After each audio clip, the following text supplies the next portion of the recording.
All right, today I'm going to talk about the Caprice PPV and the Crown Victoria P71 police car. Both of these cars are great cars, full-size cars, V8s.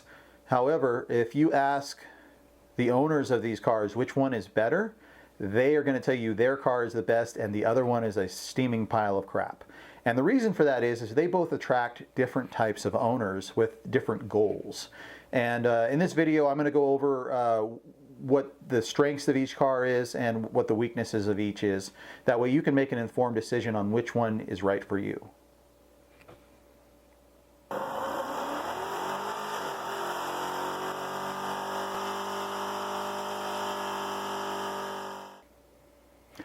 All right, in this video, I'm actually going to be comparing the Caprice PPV from 2011 to 2017 to the Ford Crown Victoria P71 and P7B, which the second generation version of that.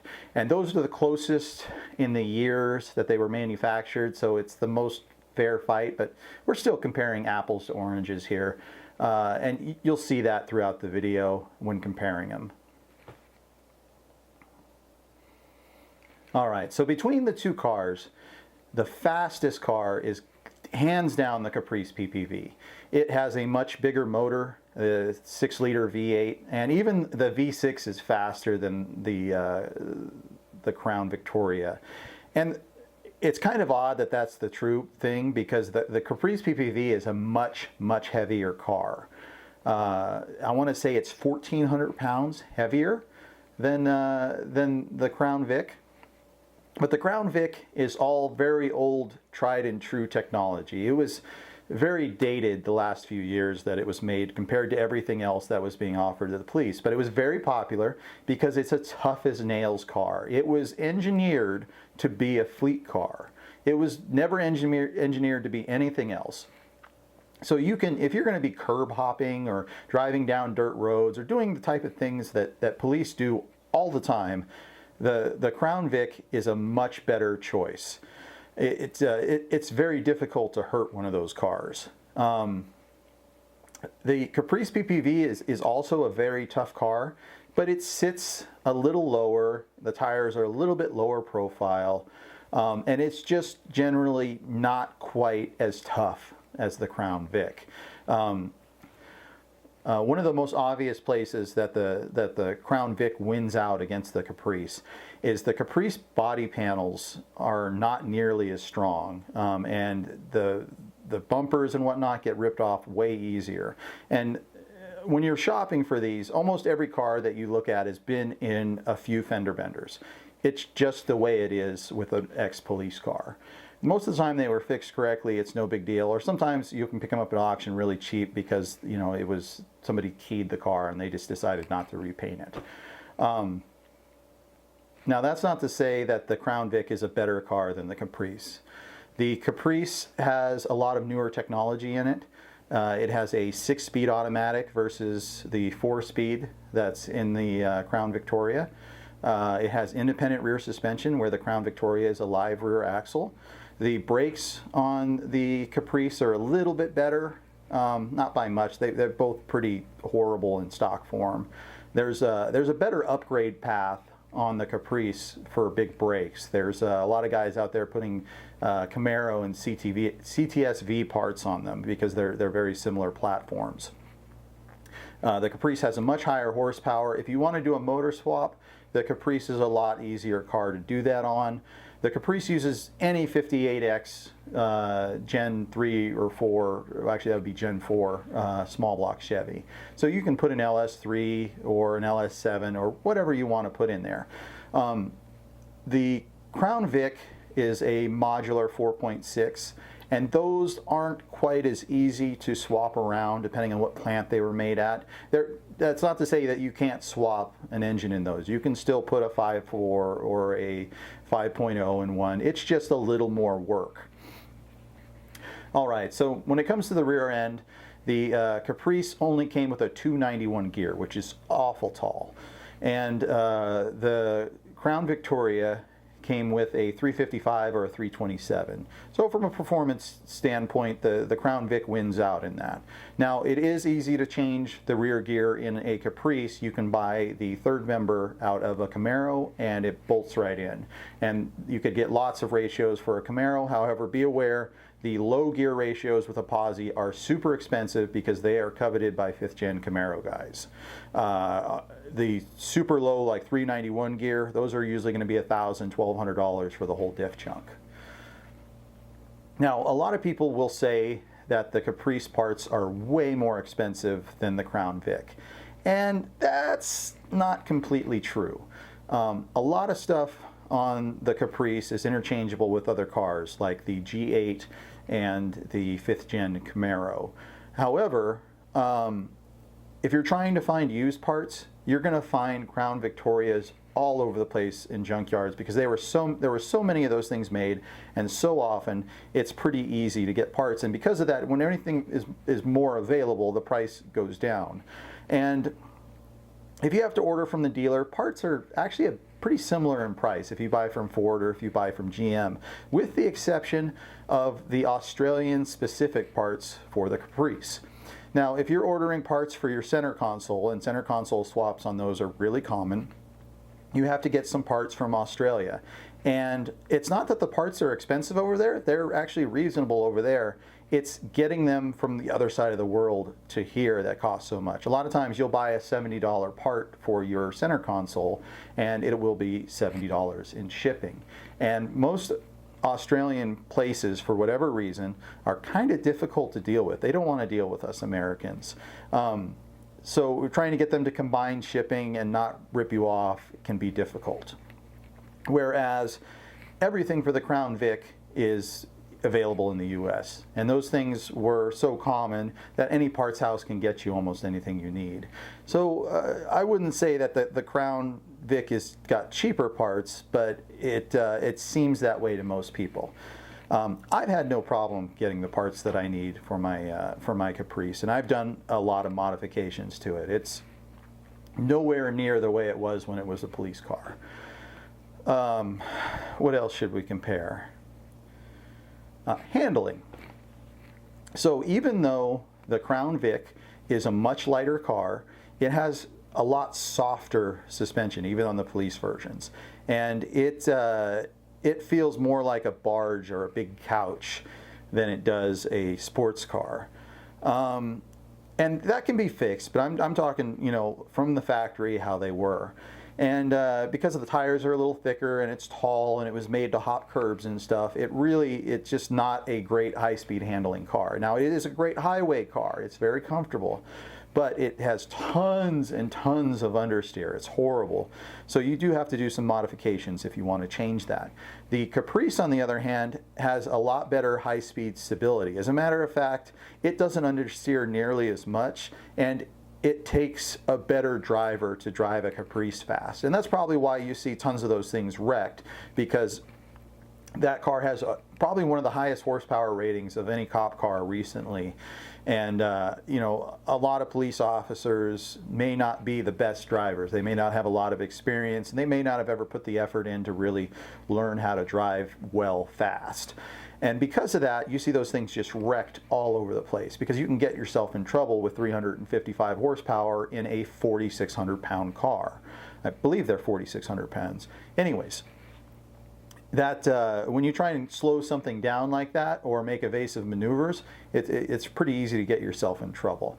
Now, once again, you can modify a Caprice very easily to make it handle so much better. There's actually a lot of aftermarket parts available for them because of the G8, and I believe you can also use some Camaro parts.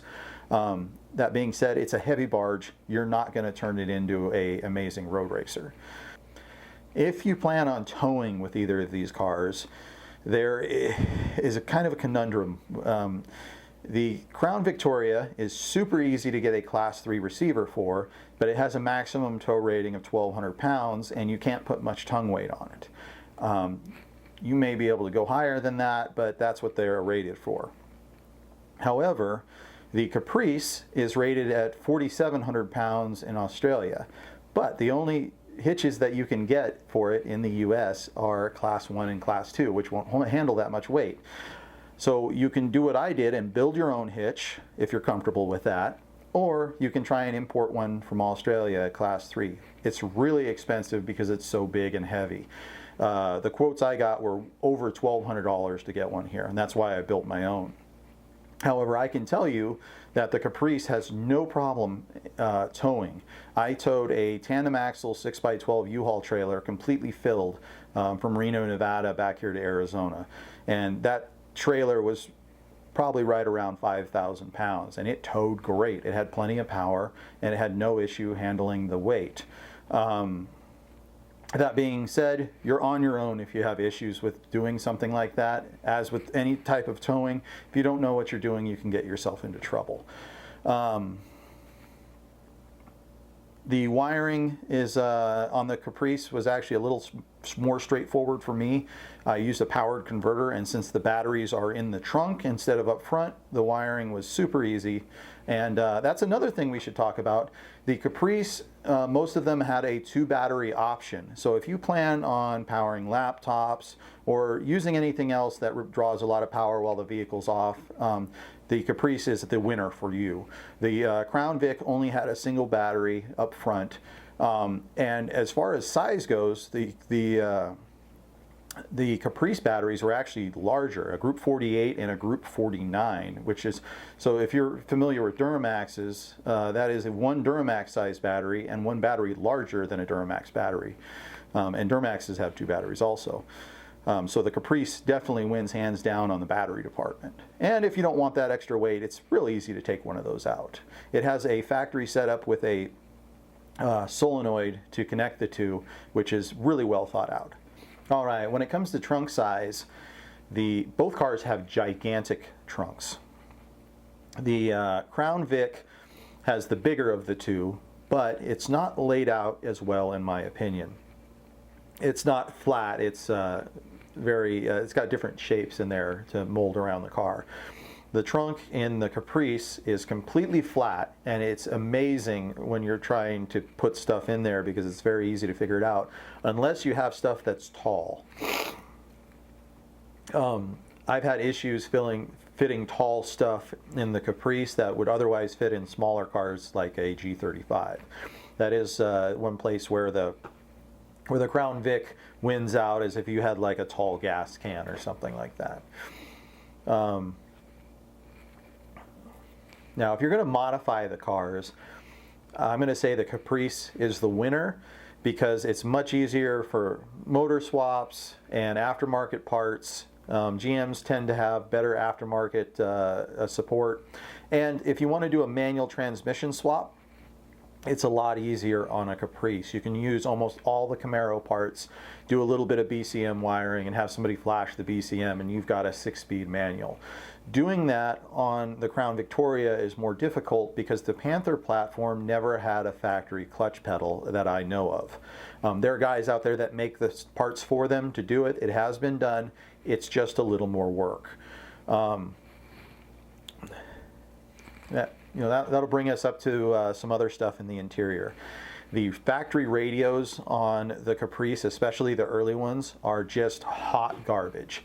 It's expensive to have them reprogrammed. They all have issues with the volume dial. They weren't very well made. There's no support for sat-nav in the US because they were made in Australia. And it's difficult to upgrade them because it's also the climate control. And because of that, when you start messing with the stereo, depending on who you have program it, you might have climate control issues. Now, the Crown Vic is much better in my opinion on this because it has a simple old manual climate control with dials. It never breaks. And you can put whatever radio you want in it. You can buy an aftermarket one, slap it in there, and that doesn't lock you in with outdated technology. Now, the newer Caprices, I want to say 14 and newer, have a Chevrolet MyLink, which is better than the junk Holden radio in the earlier ones, but it's still not that great, and it's still part of the climate control, so there's no real upgrade path. Interior itself, the Caprice has a much nicer interior. It's not as simple and fleet oriented. You can put leather, mine has leather seats in it. You can put leather seats out of a G8 or even Camaro. Some guys are doing that. You can put carpet in it. It's not hard to make nicer. The back seat is much more roomy in the Caprice PPV. It's almost like a factory limo, like a 460L Lexus or something like that, where it's stretched a little bit. That being said, you're probably not going to sit in the back seat, so you probably don't care. So if you ever find yourself sitting in the passenger front seat, like I do, a lot of times I'll have my wife drive and I sit there. The Caprice, for some reason, has the passenger front seat very far forward, and if you're taller, it's very uncomfortable to sit there. And I've never had that issue in any Crown Victoria. The Crown Victoria passenger seat has plenty of footroom. And I don't know if that's actually just a problem with my car or if it's all Caprices. And I actually haven't checked to see if I can move that seat back. God knows there's enough room in the back seat. Oh, one positive about the Caprice over the Crown Victoria is the Caprice has steering wheel controls, and it has a much better driver information center. You can look at the tire pressures, you can even put in engineering mode, and you can look at your transmission temp. You can look at the exact fuel mileage. The Crown Vic, since it's an older design, has none of those things. So if you like those, the Caprice might be better suited towards you. All right, so if you've got your heart set on a detective car, you are going to pay a lot more for a Caprice Detective 9C3. There were not very many of them made, and they are not common, and because of it you'll pay a premium if you want to find one. Whereas the Crown Victoria, there were a lot more detective cars made. So if you want to find that car that doesn't have you know, the laptop mount in the center and just wiring installs everywhere, and the roof has got holes everywhere from having a light bar, you're probably going to want to steer towards a Crown Victoria unless you have deep pockets. All right, so if you plan on putting different wheels and tires, or especially wider tires on your car, you'll find that the Caprice has a lot more room. I want to say I have 9.5-inch wide rims in the back of mine. I've got a set of CTSV wheels on it, and they fit just fine. The Crown Vic has a lot less room for tire width. You will find yourself trying to have a set of stock wheels widened or putting aftermarket wheels on it, and they will either have to stick out or fit a lot tighter. You'll probably have to modify the lip of the rear wheel arch like they did on Marauders to fit a decent sized tire. So that's something else to pay attention to depending on what your needs are with a vehicle. And when we're looking at the exteriors of the cars, I think the Caprice is a much nicer looking vehicle. It's very in proportion. When you look at one from a distance or in pictures, they don't look huge. But when you see one, especially parked next to a crew cab truck, they are gigantic cars. To me, it's actually bigger than the Crown Vic, even though the Crown Vic is a very large car, but it just doesn't look that way. The Crown Vic just screams cop car to anyone, even people that aren't into cars. So expect some backlash from almost any Crown Vic that you drive. You know, people thinking that you're a cop or something, a cop wannabe, unless you do a ton of modifications to it. The Caprice, however, isn't well known, so if you paint the thing white and it just looks like a regular car, a lot of people think it's a Chevy Malibu, or they pay no attention to it. So to be lower profile and get less attention, the Caprice is the winner. What else have we got? Safety equipment. So I wanted to compare the actual NHSTA, National Highway Safety Traffic, NHSTA comparisons of the cars, but because they were police cars, there's actually no rating on them. However, one of the reasons the Crown Vic was phased out because there was no good way to retrofit modern safety stuff into it. And the Caprice, however, has side curtain airbags and a lot of more modern safety equipment. So even though they haven't been tested, either one, and I can't compare them with real numbers, I'm pretty sure the Caprice is a safer car just because it has all those different types of airbags and crumple zones and door bars. By the way, if you're getting shot at, both of them have ballistic door options. By the way, I would try and avoid getting shot at. All right, both cars have very similar specs when it comes to fuel tanks. I think they're both 19 gallons, which honestly, too small for a car like that. They really should have had about a 25-gallon tank from the factory. Like, I would prefer it to be even bigger than that, but it's almost difficult in both to go 300 miles unless you're driving like an old lady. And anything with a fuel range under 300 miles is just stupid to me. I don't think either one of them, there's any kind of larger gas tank option. There's not even room for it unless you were to just put some sort of fuel cell in the trunk, which people have done. On both cars, they have traction control and ABS. I will say that on the Ford Crown Victoria, it's much less intrusive. It's not nearly as annoying. Depending on what year Caprice you have, you can turn it off by holding the traction control button down. However, it's still there. So the only way to really get rid of it on a Caprice is to tune it out of the BCM and the ECM. And for most people, that's just not something that's simple to do. They can't do it themselves. You have to bring it to a tuner. I find the traction control on the Caprice super annoying. I hate it. I don't like traction control on most cars anyways. I like older stuff that will allow me to control the car, even if a computer may be better at it than me.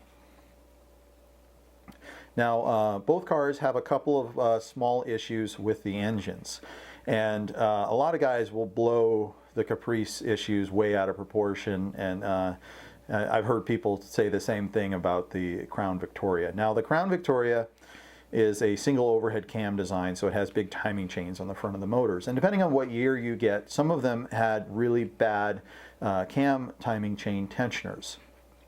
It's really not that hard to pull the motor apart and fix that. You can do it yourself. I pull them apart all the time. I pulled the car apart and put it back together in less than a day. And the parts are super cheap, not a big deal. And those engines will easily go 250, 300,000 miles with regular maintenance and probably a set of timing chain guides somewhere along the way. Now, the Caprice, the 6-liter, had GM's displacement on demand active fuel management. So you'll hear people refer to it as AFM or DOD. Now, all the parts are available from GM to remove that, and then you have to flash the PCM. There are some plug-ins for your ODB2 that will also disable it. I did that on my car. One of the lifters started ticking, and right around 90,000 miles. I forget the hours on it. And guys will make that out as a big deal. Now, you do have to remove the heads to change the lifters on a GM LS style motor. It's really not a big deal. I did it myself in my garage, in the car. It was actually pretty easy to work on as far as room to get around it. I think the most annoying thing was actually taking the radiator and the AC condenser out so I could get a new cam in, because I upgraded my cam. I did all of it in my own garage, and I didn't spend a lot doing it. I reused my head gaskets and head bolts and a number of other things that you're not supposed to do, and people will tell you that you can't. And I've got, I don't know, 20,000 miles on my car since I did that. I've driven it all over the US and I've not had a single problem. So I think those people might be wrong. But it's up to you what you do for yourself. If you followed my advice and reuse head gaskets and head bolts and have a problem, don't blame me. All right, top speed on both cars. The Caprice is good to about 155 mile an hour, and the Crown Vic is only good to about 124. It's not hard to make both of those numbers go up if you modify them. But the Caprice is obviously the much faster car. On the subject of anti-theft, The Caprice only has a chip transponder in the key. However, I have heard that every single Caprice uses the same exact key. The Crown Vic does not use the same key for every car. I don't think I've ever actually gotten two with the same keys. However, it has no anti-theft whatsoever. Any key that's cut for it will start it without issue. The regular Crown Victorias, the non-police ones, did have a pass lock system. I think it's Ford that uses pass lock. But the police ones, it was completely disabled. And honestly, if somebody's going to steal your car, that's not even going to slow them down. Most people that are professional car thieves use a trailer or a rollback, and they don't even care if the car runs. I guarantee if I wanted to steal your car, I would, and neither one of those things would even slow me down. Fuel mileage on both cars is almost identical, with the exception of the Caprice V6, which I think the V6 is a garbage motor myself. That does get slightly better mileage, but you're gonna, in the real world, you're gonna see 20 to 22 on the highway out of either car, and you're gonna see about 15 or 16 in town. And if you drive it like you stole it, I can see that going down to about 12 without issue. Now, in the very beginning of the video, I said they attract different types of owners, and that's very true. And part of it is the cost of ownership. The Crown Victoria is super cheap and has been for a long time. Now those cars are finally starting to run out, so the price is going up. But you can buy the nicest Crown Vic all day long for $5 grand, where $5 grand in the Caprice world buys you a low-end, high mileage, possibly damaged car with issues. I've seen Caprices as high as 15 grand recently, but the price has actually been going down a lot from what they started out as. When those cars 4 or 5 years ago, they were hard to come by. Those cars were 15, 20 grand sometimes. Brand new, they were both around 30. Actually, I think the Crown Vic was a little bit less, with the average price being about $25,000, which is actually a very cheap new car. If I could go out and buy a brand new Crown Vic for 25 grand right now and finance it with Ford's like 0 or 2.9% financing, I would do that. They're both really reliable cars, and they could both easily last 300,000 miles. With the exception is if you get in an accident, the insurance company would probably total both, even with a minor accident. And the reason for that is they don't value the Crown Vic very high, and the Caprice can be very expensive to repair when it comes to the body panels. It's very hard to find straight sheet metal if you have one that's wrecked. Bumper covers are getting hard to come by. And that's, I think, where most people are basing their parts are very expensive reasoning off of, is the body parts. However, if you take care of your car and you don't wreck it and you don't let somebody hit it, it's not a big deal. Now, on the topic of insurance, it is extremely difficult to insure a Caprice compared to other cars. Most insurance companies, when they try and look that car up, don't even have a listing for it. And they're getting better now as they're aging, but I remember having to jump through some serious hoops to get insurance on mine. And the insurance was actually kind of expensive because since they were only sold to police, they've all been wrecked and they've been in tons of accidents. So insurance underwriters are like, this is a very dangerous car. For some reason, they're always in accidents. And they don't really look at the fact that they were cop cars. So that makes the premium a little higher. Like I want to say my Crown Vics had really cheap insurance, like crazy cheap.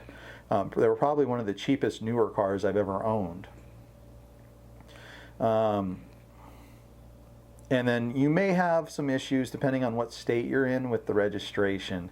I know California has stopped registering ex-police cars or something like that. I know the last few that I bought at auction, the Crown Vics 2011 P7Bs, they are not allowed to ever be registered in California for some reason. And I don't know if the Caprices are the same way.